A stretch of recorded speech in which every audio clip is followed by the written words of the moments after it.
Welcome to today's podcast. We're honored to have Sivumelwano Agreement Nyembe, a renowned political analyst from Eswatini.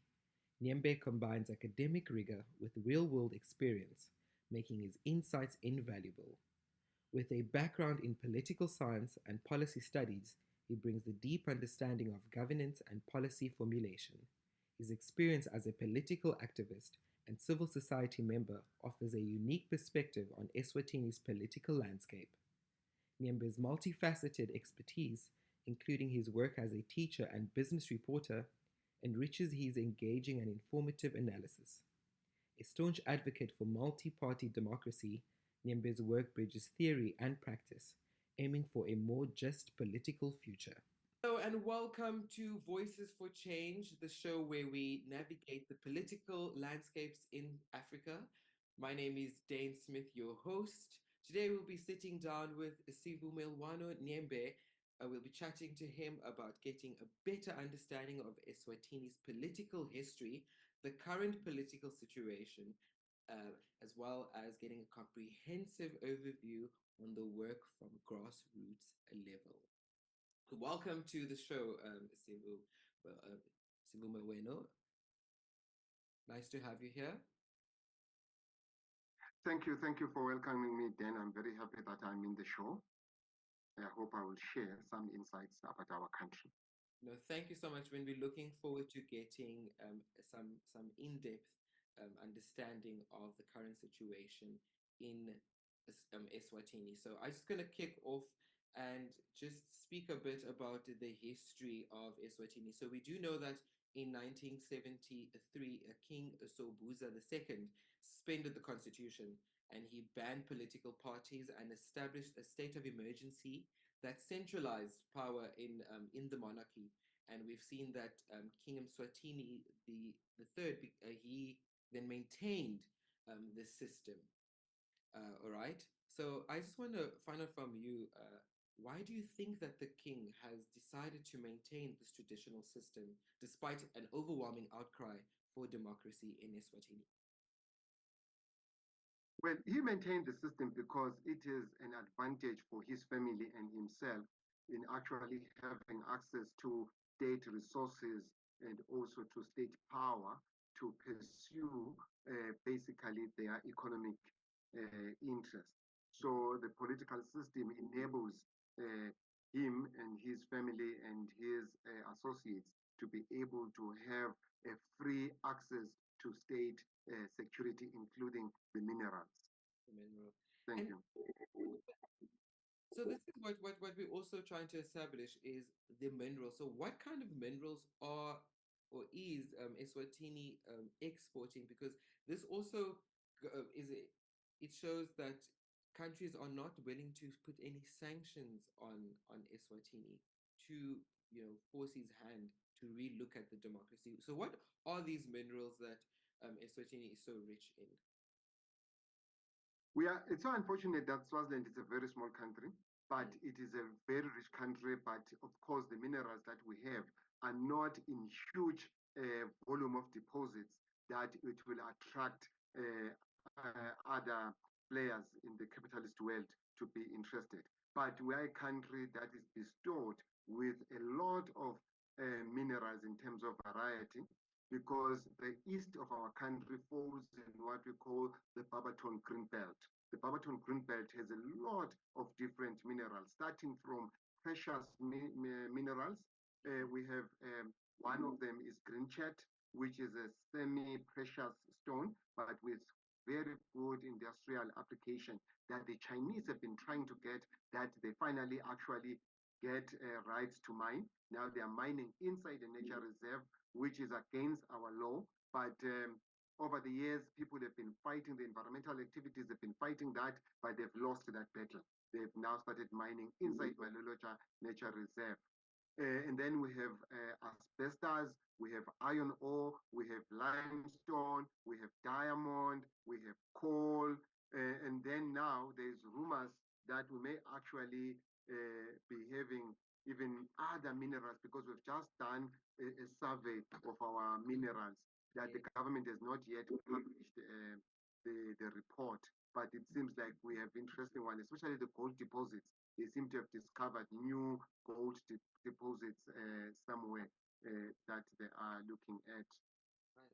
I see. And when you mention China, this really also shows that, and I mean, we see this in Africa, that China has a large influence in African countries, and especially countries that are as politically vulnerable, if I'm using the word correctly, as Eswatini, because they do know that there's there's a head of state that makes all the decisions. There aren't all the red tape that they have to go through, so it's easier for them to expropriate, uh, well, not expropriate, but exploit the country's resources.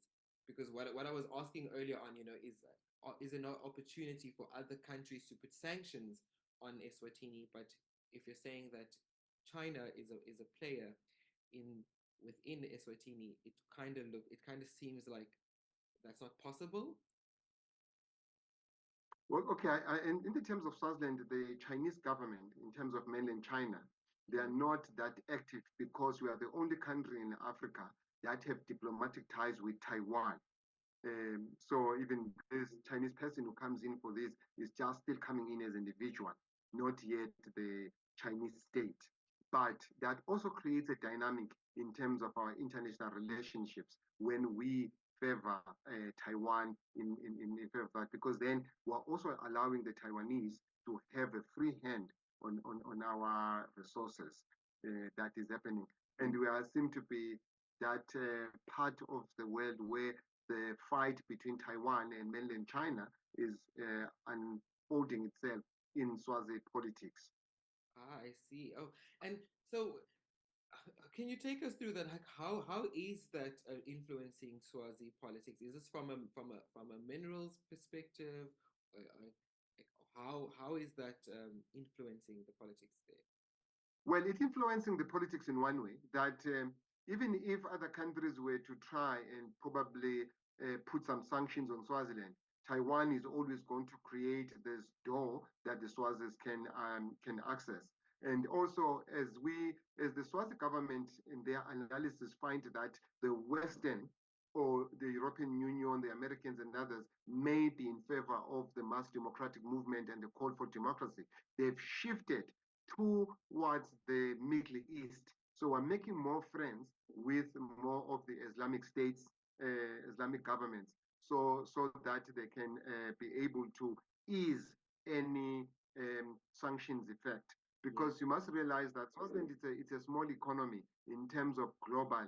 So it's an economy that can easily be rescued by others. Yeah, by others. So that creates a dynamic on the Swazi situation. That even if the Americans or the British were to impose sanctions in Swaziland, Swaziland will still have a vent to do that. That's why we're also moving closer to Russia and away from the West in preparation of sanctions if they will come, I see. So that's which they will come. they will, and that's the thing. So with conversations like these, and there's other organizations out there who are fighting behind the scenes. It's very smart politics from the monarchy, because it seems like they're not looking to at any democratic reform in the country. But I suppose, but if we look at 2021, there was a big outcry, and people lost their lives. So we can't also discount the fact that something like that might happen again in the future, despite all the other political um, opportunities outside of the Western world that the government is the relationship they building. The citizens of Eswatini are not they're not letting go of their cry and their fight for democracy. So if we look at 2021, I'm sure something like that potentially could flare up again. No. Well, something like June 2021, the uprising will come again if the underlying factors and variables are not addressed. These we have seen in history. In Russia in 1905, the people are uprised. The state was able to suppress them, but they did 20 in 2017 in 1917 again. Even in the UK, we have these episodes that have come. So history tells us that whatever people were feeling and wanting and calling for in June 2021, they are still wanting and yearning for that. And as long as it is not addressed, it will again come. Certain conditions will, because there were very critical conditions that led to that. The political concern and of the Swazi people and their complaint existed before that. But we have a huge number of young people that are not employed in Swaziland, university graduates that are not employed, and those that are employed are underemployed. And then we have these huge young people who are a problem for a state. It creates an unstable social setup, which eventually people will rise. Now, the Dinkudla system, unfortunately, it doesn't have the mechanism to come up with policies that address in reality problems that people are facing. So these problems will come up to the open again. Yes. So I want to just park there with the Tinkudla administration. So for the listeners who don't know what this administration is, could you just shed more light on what the Tinkudla administration, or rather who the Tinkudla administration is? Because I also do understand it's a ministry within government. No. Well, Tinkundla is a political system that is based on the ideology of a one-party state. Meaning that they need to be a small group of people who are governing a country, and everyone agrees with the ideas of that one group of people, where multiple ideas, multiple uh, uh, political theories are discouraged. Now, the premise of this, which is when they argue, you may think they are saying a lot of sensible things. One, it says that if people have one political group, then they maintain unity.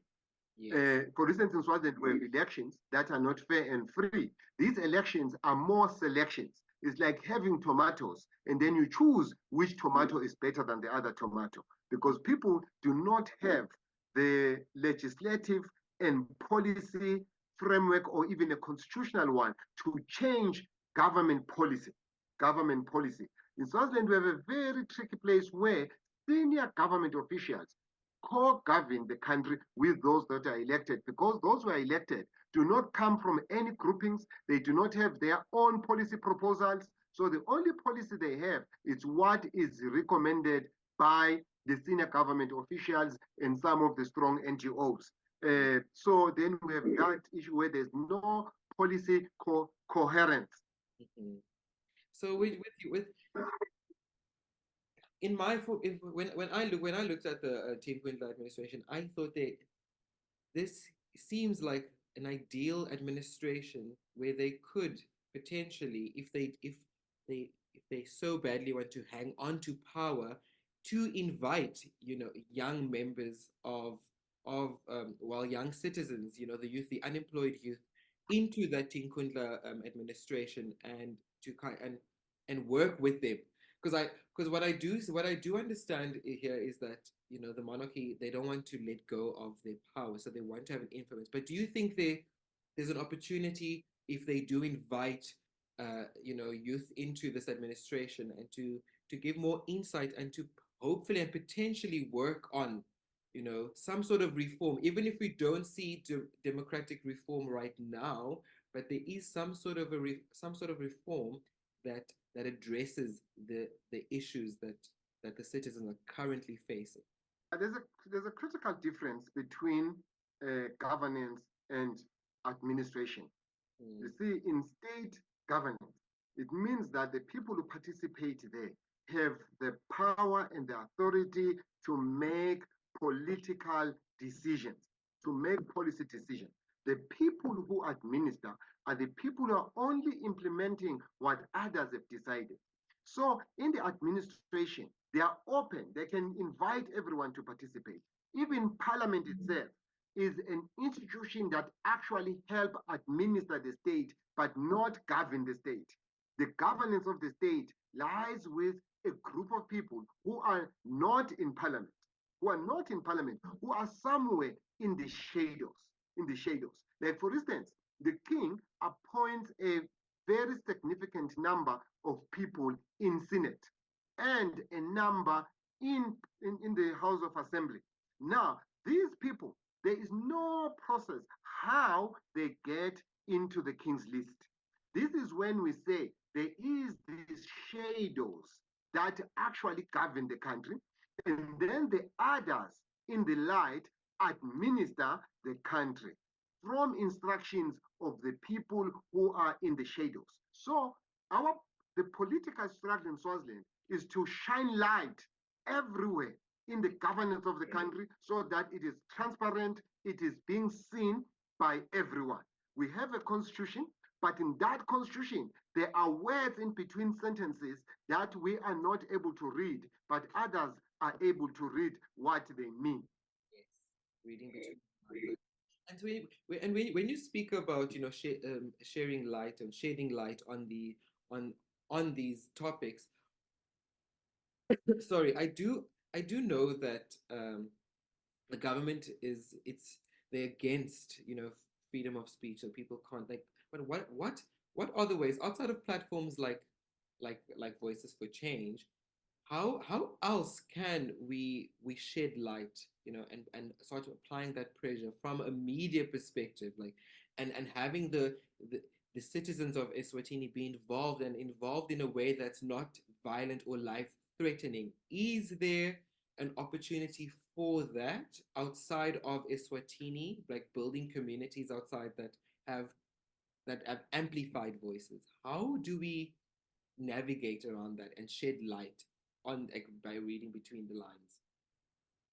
It's very important that the world and the people in Swaziland actually understand the political system, understand their rights that have been taken from them, understand that a state is a collective project of everyone who pays tax and who's been brought by God to be in that geographical space. Now, people must move away from understanding that there are people who are divinely or by God have been given the right to manage them, to govern them. People must understand that is their fundamental right.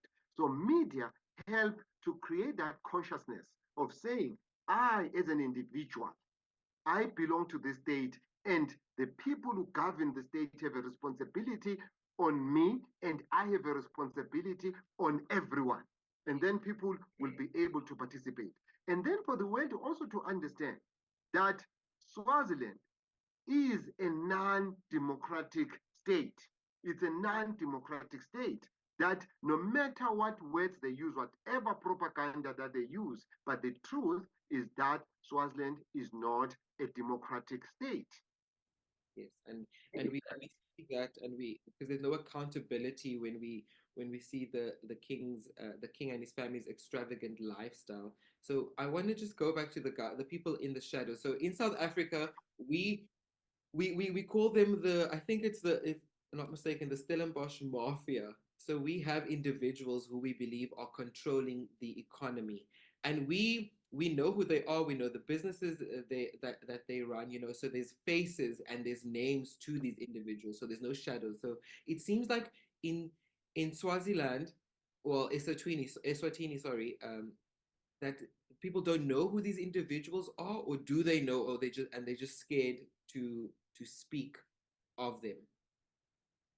The whole point of controlling freedom of speech, controlling media, is to ensure that the people that are governing a country are involved in corruption, are doing anything or capturing the state are not mentioned, are not discussed, so that the people who are oppressed, they think the oppressor is the benevolent father figure, and all these things. So media helps to say to people, that person that you think highly of is actually using your money, using your resources to actually appear like it's giving you a gift of your own thing that you own.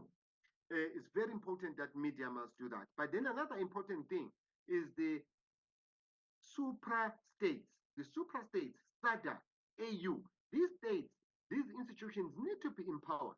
These institutions cannot continue to be a joke in Africa, where leaders are coming together to talk about things of no significance to the life of an African. To the life of an African. You know, we failed as Africans, as SADC, to deal with the Zimbabwean issue. And now that means we'll be failing anyone who does that. If we fail to deal with the Zimbabwe issue, we are definitely failing with the Swazi issue. And that means other countries will start to join these countries and make their citizens to be oppressed. And SADC and the AU will continue to be powerless. So, as part of that Swazi struggle, we must understand that the people must have a determination of how SADC and how the AU are governed and how they enforce the principles that they say they are respecting. Because they don't. They don't say to Swaziland, you are breaking these critical principles of SADC, of AU, of the United Nations. Of the United Nations. I really do not like how the world is operating. The world does not like people who deal with peaceful ways, peaceful approaches. They want you to start killing yourself, each other before it becomes a crisis, before people start to talk. I think we have to talk before there is a war. If we have done that, we could have avoided the Rwanda genocide. We should have learned from the Rwanda genocide that we need to deal with issues as they appear before they actually boil over. In fact, oppression is expressed and manifested in various ways. And people need to see this manifestation. And if you come and you do a documentary of our whole system, our health system, how it is crumbling because state funds are not being channeled where it will help the citizen. If you were to look, just do the budget analysis and say in the Swaziland budget analysis, what is the benefit a citizen get? Hmm? The health system has crumbled in Swaziland. You go to a health system and not find critical drugs. And you find drugs like we have a huge TB and HIV burden in our health system. And these are being funded by external funders. They're not being funded from our own budget, which we have budgeted for. And that money get redirected to things. Because in our budget, we do not have enough fences to fence off things that are critical. So things then start going to frivolous projects that some of them are not budgeted for. Somebody just wakes up in the morning and said, let's do this event, let's do this thing. And then money starts being directed. And now we don't have money, enough money for our health care. A state that does not look after its sick, Yes. it's a state that is definitely not for the people.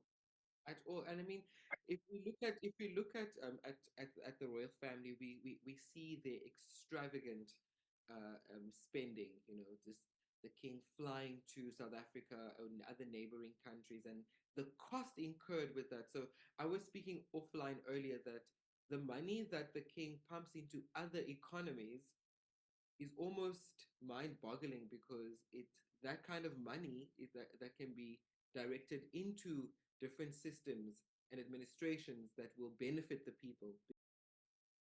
It's unfortunate that South Africa did not turn out to be what we all thought it will be.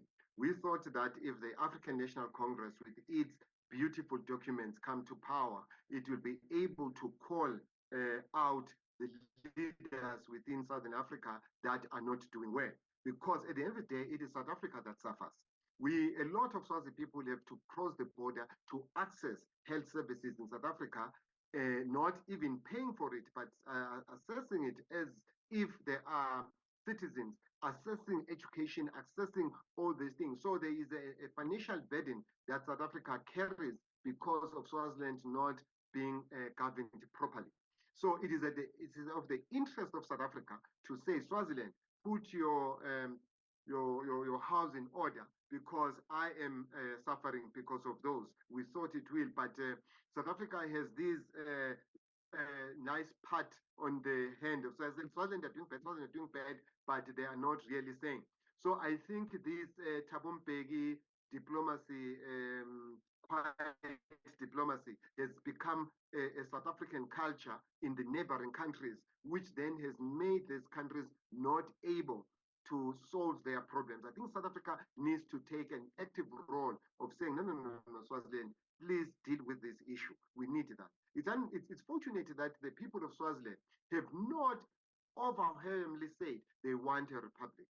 They still haven't gotten to that place. They do say it when they're unhappy, but in moral so, they believe that the monarch can somehow coexist with a multi-party democracy.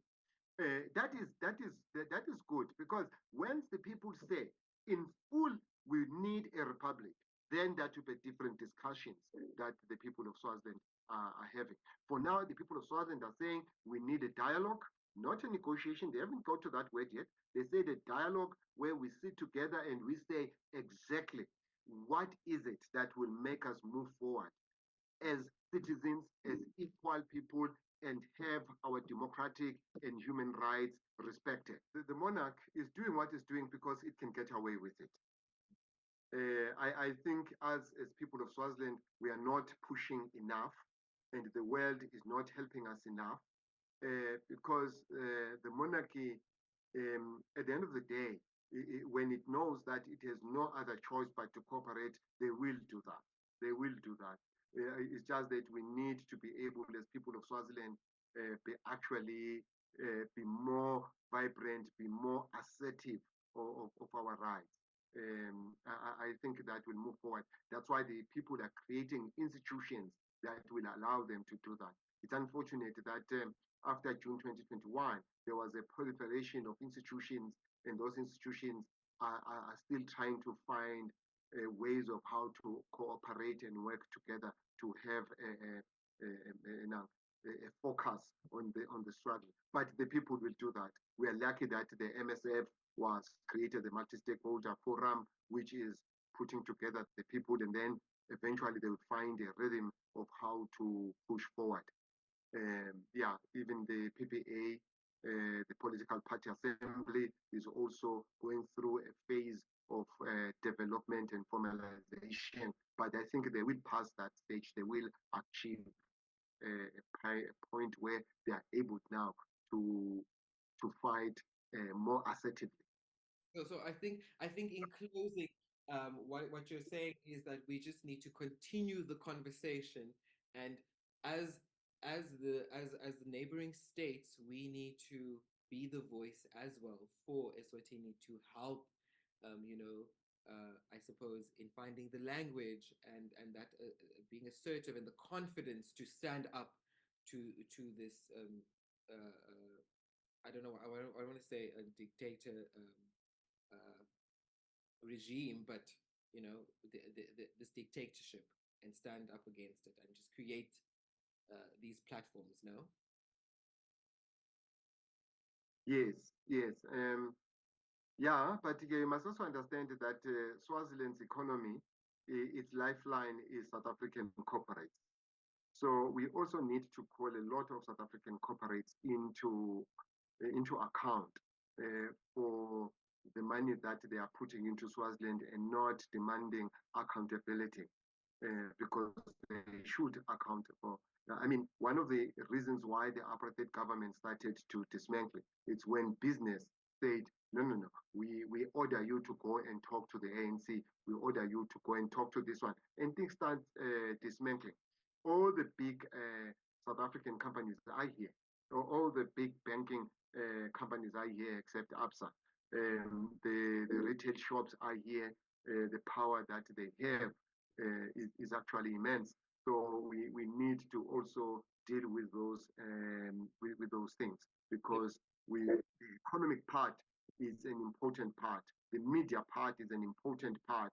The people's power is also an important part to assist the Swazi people to create the Swazi issue to be in an agenda of all institutions that are working in Swaziland or working in the region. I think that is so insightful.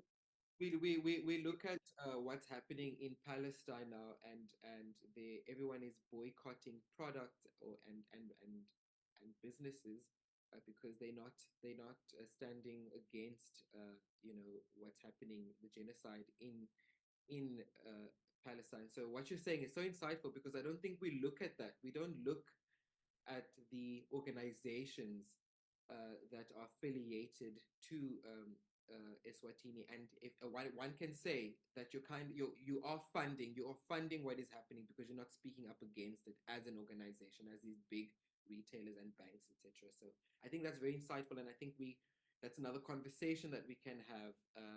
Is how do we approach these corporations for them to apply pressure and to get to that point of dialogue between the monarch and citizens, right? Yes, yes, yes. We really need to push on that dialogue, especially because even the dialogue as a word has now been removed from SADC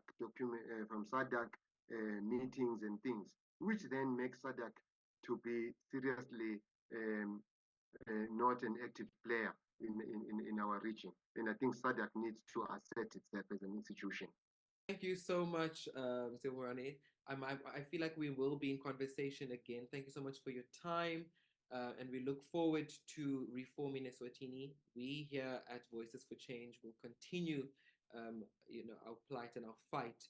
And we're going to be engaging more Africans, and we're going to see how we can, assist on our little platform. And hopefully it will be bigger than what it is right now. Okay, thank you very much. Thank you very much. And I will appeal to South Africans that are able to actually help the MSF, which is based in South Africa, because we had a lot of young people who left Swaziland during June 2021 that may need some kind of assistance. If anyone can provide material assistance or anything, they can contact the MSF, which is based in Johannesburg, to see how they can help as individuals, as churches, as groups. Thank you. Perfect. Thank you so much. What we'll do is we'll put all that information in the description of the podcast and links to these organizations so that we can get the help to those citizens. Thank you so much for bringing that up. Thank you very much. Thank you, Sivumelwano. Thank you so much, and we will be in contact. And all the best with Swaziland. Okay. Thank you.